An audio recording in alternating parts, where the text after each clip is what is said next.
श्री हनुमान मंगलवार व्रत कथा। एक समय की बात है, एक ब्राह्मण दंपति की कोई संतान नहीं थी, जिस कारण वह बेहद दुखी थे।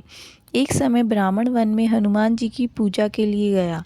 वहाँ उसने पूजा के साथ महावीर जी से एक पुत्र की कामना की। घर पर उसकी स्त्री भी पुत्र की प्राप्ति के लिए मंगलवार का व्रत करती थी।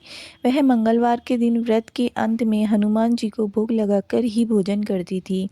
एक बार व्रत के दिन ब्राह्मणी ना भोजन बना पाई और ना ही हनुमान जी को भोग लगा पाई।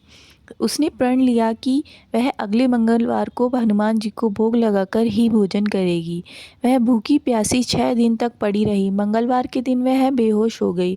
हनुमान जी उसकी निष्ठा और लगन को देखकर प्रसन्न हुए। उन्होंने आशीर्वाद स्वरूप ब्राह्मणी को एक पुत्र दिया और कहा कि यह तुम्हारी बहुत सेवा करेगा। बालक को पाकर ब्राह्मणी अति प्रसन्न हुई। उसने बालक का नाम मंगल रखा। कुछ समय उपरांत जब ब्राह्मण घर आया तो बालक को देख पूछा कि वह कौन है। पत्नी बोली कि मंगलवार व्रत से प्रसन्न होकर हनुमान जी ने उसे ये बालक दिया है। ब्राह्मण को अपनी पत्नी की बात पर विश्वास नहीं हुआ। एक दिन मौका देख ब्राह्मण ने बालक को कुएं में गिरा दिया।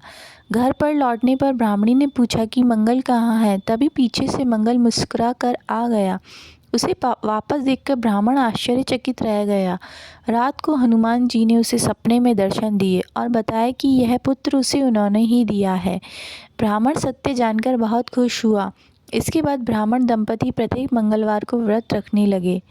जो मनुष्य मंगलवार व्रत कथा को पढ़ता या सुनता है और नियम से व्रत रखता है, उसे हनुमान जी की कृपा से सब कष्ट दूर होकर सर्व सुख प्राप्त होता है और हनुमान जी की दया का पात्र बनता है। जय श्री राम।